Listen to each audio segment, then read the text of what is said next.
Yeah, I'm up here in Clymer at John Wiggers and Sons, a New Holland dealer. And I just take a quick walk around, see what they had on the lots here. This is the used equipment.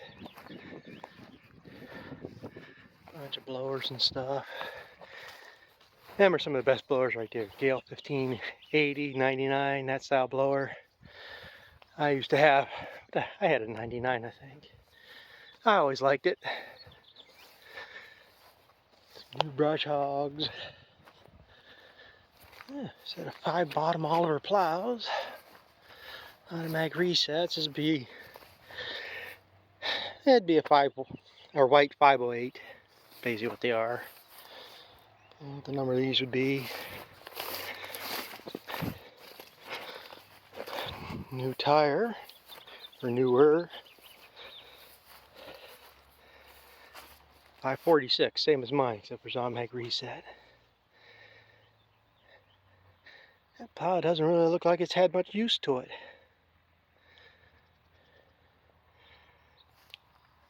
Be a decent set. Newer baler. Disc bind. Got several 1411 disc binds. Seems to be the common one. Mine's a 1409, same thing, just one less turtle on it.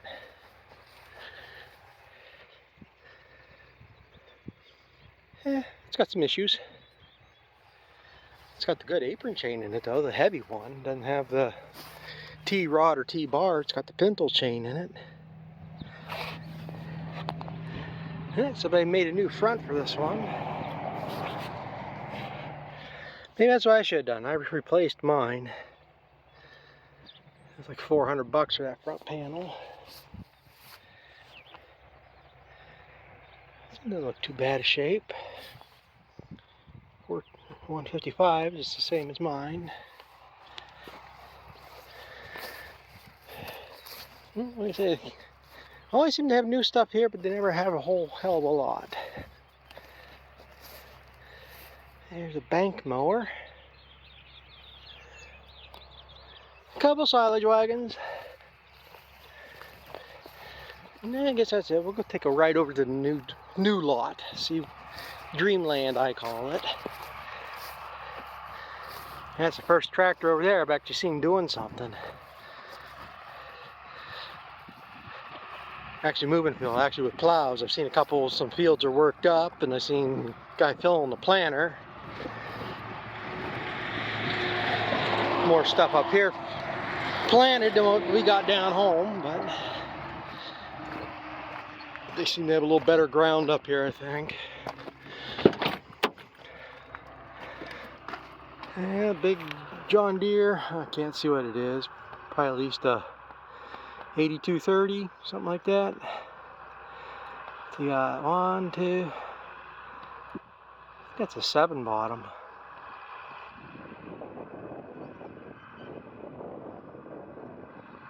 My eyesight shit for seeing that far. I have to pause it and expand the picture and count them later. Yeah, over here in the new lot. They always have a bunch of V-rakes here. Nice bale hauler. Sometimes I think this would be better than mine. It's low. You know, mine, the spear I got, I can just load it, but it works. This is it. Hold 1, 2, 3, 4, 5. It's supposed to be only a 20 footer. Mine's 25. But they make different sizes. Athens disc. That's got to be a 12 footer. I know they're an Athens disc dealer. I don't know what other equipment Athens makes. Bush hog tethers. 4 spinner. I bet if you look at them, I happen to have one here. And we'll see when I get over there. Like everything else, one company makes them. Here's a New Holland tether. 1, 2. gonna say maybe Peckway made them, but it's a little different than mine, a little smaller framed. Oh, maybe. Oh, I don't know.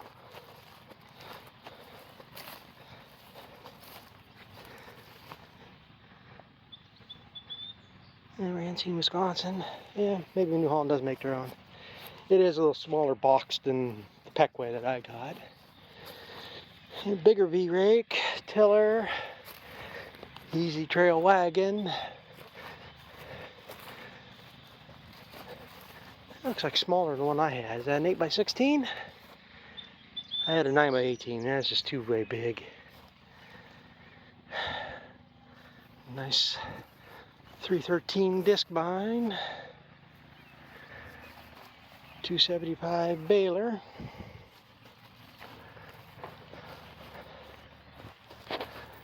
Easy trail running gears, another disc bind.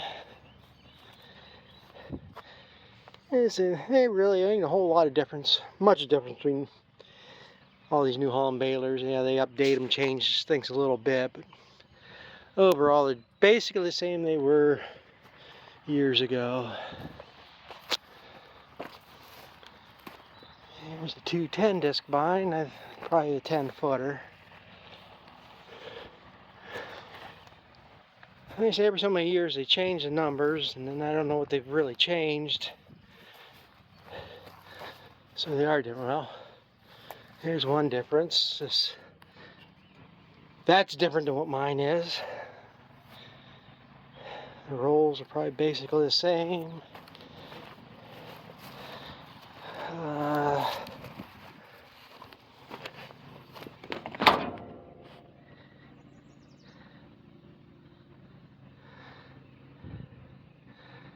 I can't tell if I'm in a quick change, probably a quick change blades. I think everybody's gone to that.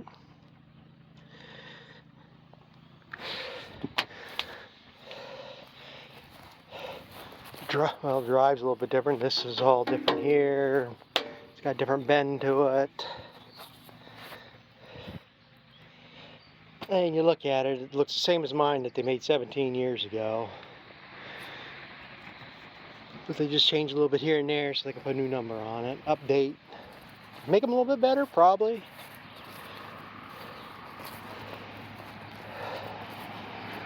Another big tedder, 6-spinner. Another 4-spinner.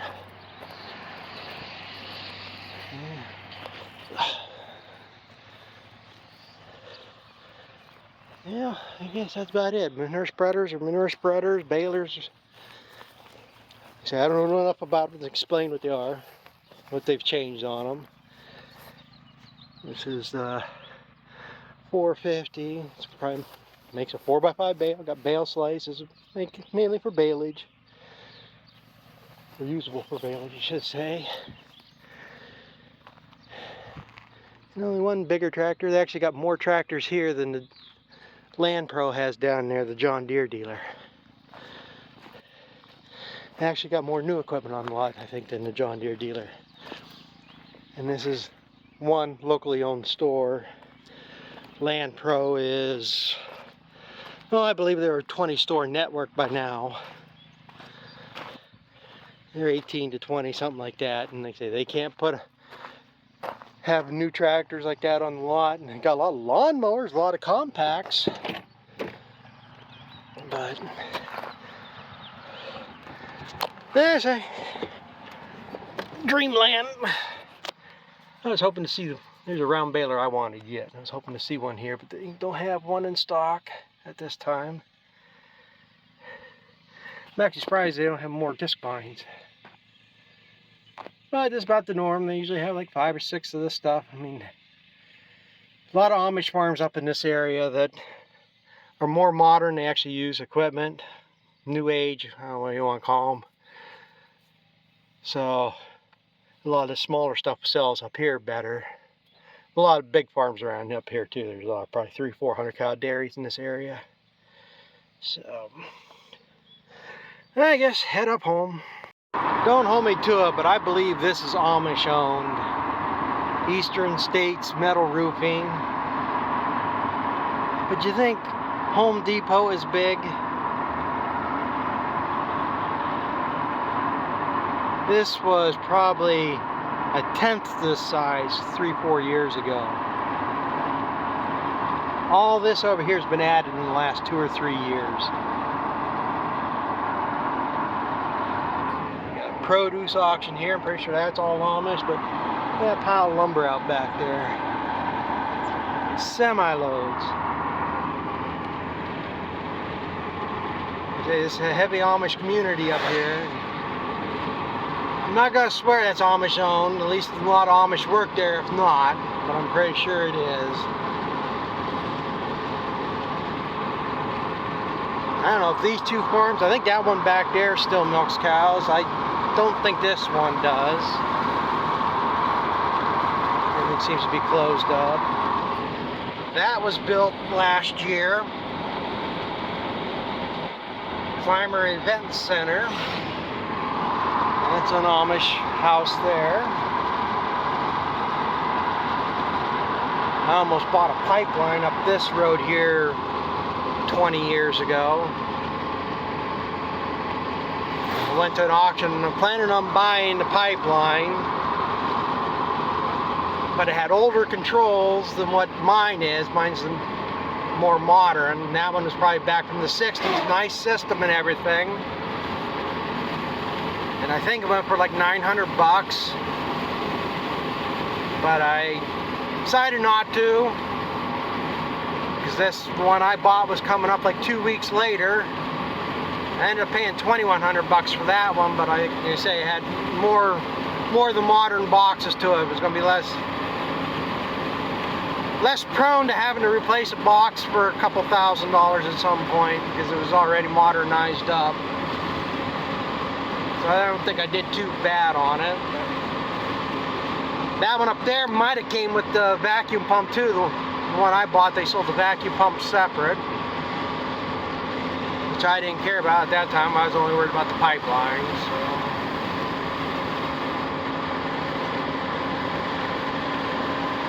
Well, no. Here's another Amish place that's built up here in the last year or so. They had a sawmill set up there. They're selling all their own lumber. Another Amish place. Well, like I say, up here they're more they're modern. They might not have cars. A lot of them do use tractors. Wiggers up there, that dealership, there was an Amish guy that was actually the service manager until a couple years ago when he retired. And they did everything on the computer just like everybody else. So like I say, you could have a merger of lifestyles. You don't have to conform to just one way of life. They still milk cows here. And that's our Amish place. It's been in the last 4 or 5 years.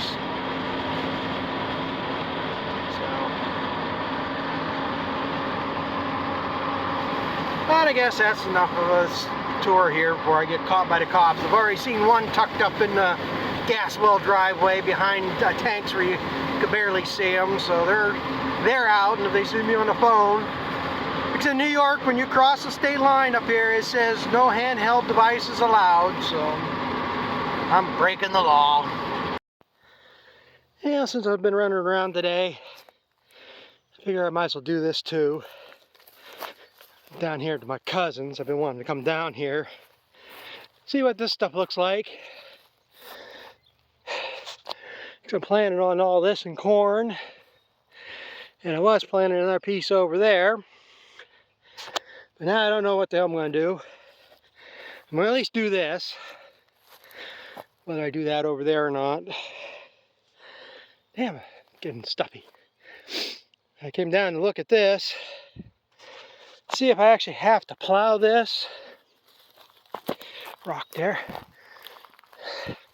See, I got an option. I can no-till it. My planter's got no-till attachments to it, whether it does a decent job or not. I've never been impressed with it. But And maybe I'll play with it down here. This here was corn 2 years ago. Yeah, 2 years ago. Well, I planted corn here 3 years ago. Took the corn off 2 years ago. This here just got disked in. Last year I just mowed this down. But this here I can maybe disc it enough times to work it up. And it'll save me the time of plowing it. This over here is going to have to be plowed. It's been sawed I don't know how many years. And that's the thing. I've never had much luck no-tilling into sod. And I think it's because we got high clay content. And this down here is probably lacking organic material because it doesn't get no manure or anything on it. But it's not like it's gravel or sandy ground.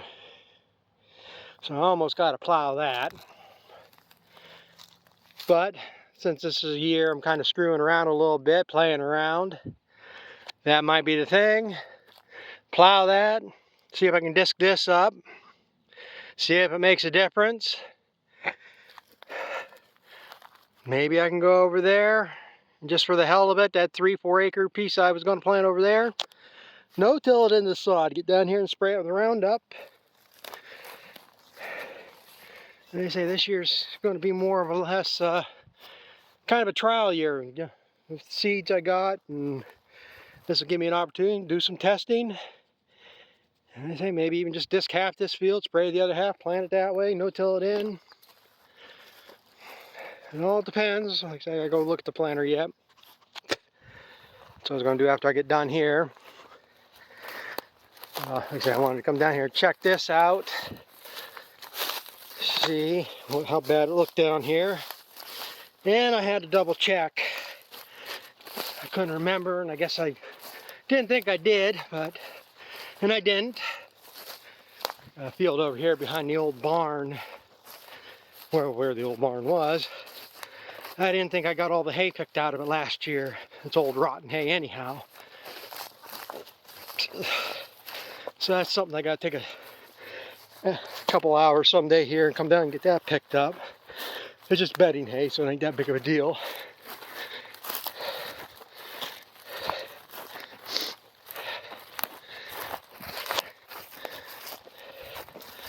Can't take walking on this uneven ground.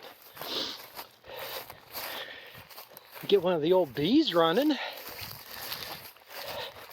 Right there's 2-row cultivators I can mount on them.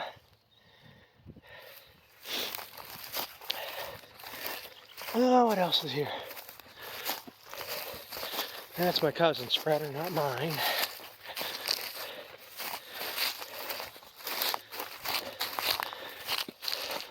Surprised I can tree down on some of this stuff over here.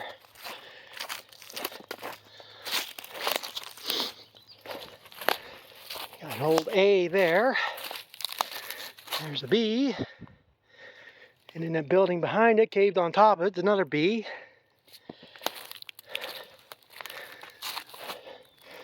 Old 3-point hedge plow, 2-row cultivator, or corn planter, sickle bar mower.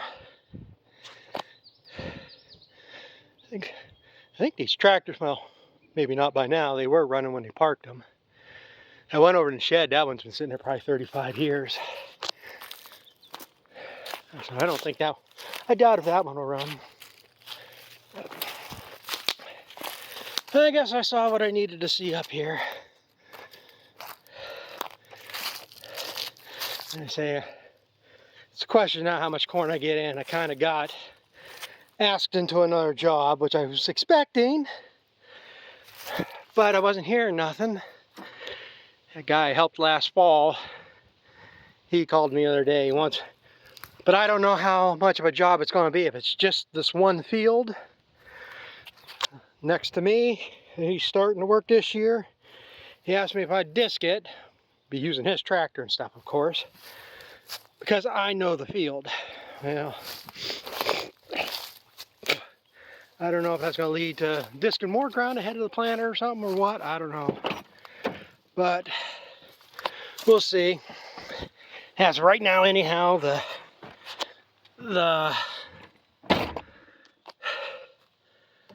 the weather ain't going to cooperate here for next week. They do keep changing it. It was supposed to be rain all this week. Then yesterday it was good for today. Now they got it good for tomorrow, but they still show rain every day after that on the 10-day. So 30–40%, but we're going to get some rain, but whether it's going to be a washout, but again, it's nothing you can do. I'm thinking about maybe trying to start plowing tomorrow. Some of that ground ought to be able to start. But then again, you plow it up and it soaks up that water. It takes longer for it to dry out too. But it's like making hay. You can't get it up until you get it down. So you just got to go for it, and whatever works out, I guess. Yeah, I'm going to head home here. I think I'm going to pull that planter around and get the plows out and see just what I'm going to get into on them. Yeah, I'm back home. And I thought, well, might as well get this cleaned up and sorted around here. This is how that one seed came. And this is what was shipped through FedEx. They put one bag in one box. I suppose that's would be the right thing to do. Less chance of bag ripping. Like I said, that'd be just as simple as slap a label onto a bag and mail it. But it is, I guess, like I say, the way people handle other people's properties nowadays, so it's probably best. In fact, the guy from FedEx, one box, he said got crushed. He was worried about something broke in there. I said, well, it's nothing to worry about. So, but that's what I'm going to do here now. I'm getting this out. I'm going to get that pallet opened up, get them separated around, and I'll talk all about this in the next video.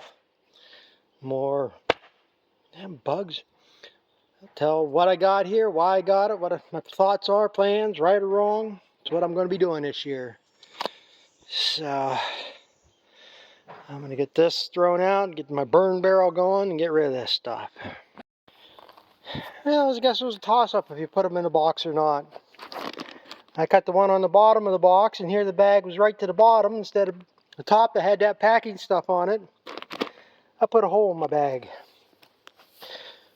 Yeah, and get some tape that up, and that'll be the first one that gets planted when I get to this variety. And then again, here's the case, they palletized it, had that cardboard over supposed to protect it, and I still got a bag with a hole in it. So I guess it doesn't really matter what you do, something's going to happen to all of it. 1, 2, 3, 4, 5, 6, 2, 3, 4. Yeah, there's 8 bags there. Yeah, for a second there, I thought there was a bag missing. Well, I guess shit happens. I guess I could be a dick and call him up, hey, this bag got damaged in shipping, you just owe me another bag. What'd I lose out of there? Even if I lost 100 kernels, am I really out that much? So, which I don't think I did, because that cardboard was on it, so it shouldn't have shifted anywhere. Yeah, I guess I'm going to call an end to this one. I'm more than enough for this video. Like I say, the next one's going to be all about that corn in there. Today was just a runaround day. Went and got some oil. Went and got some plow parts. And I guess I've been out of the parts running for a while. It shocks the hell out of me. I got 4 points, an oil filter for my skid steer, and them 2 buckets of oil, and it was over 400 bucks. I'm gonna shit myself. I wasn't expecting that. The plow part pieces are $35 a piece, and they don't even warranty them not to break. I think the hydraulic oil was $118 for that bucket, and engine oil for the skid steer was $115 a bucket. I wasn't expecting it up that high, but again, it's probably the old stock. I don't really come down much here in the last couple months. But I know it was up there for a while, and people get stock in, they gotta till they get to sell the stock. but gotta have it. See my skid steer, that it's 1030 engine oil that I got, and that's what runs in that skid steer. Same oil runs in the hydraulics of that skid steer. That hydraulics is for the Ford, which I was surprised it wasn't down any other day. Usually it's down a little bit, but once if I start plowing, I'm probably gonna have to add some. So, but like I said, I needed that. But when I get the plows out, I might just throw them points right on and then save the other ones for spares when I break them, because I'm guarantee I'm going to break them. Really don't want to have to run to get any more, but see what happens. But like I say, I guess I'm going to end this here. So thanks for watching, and we'll catch up with you later.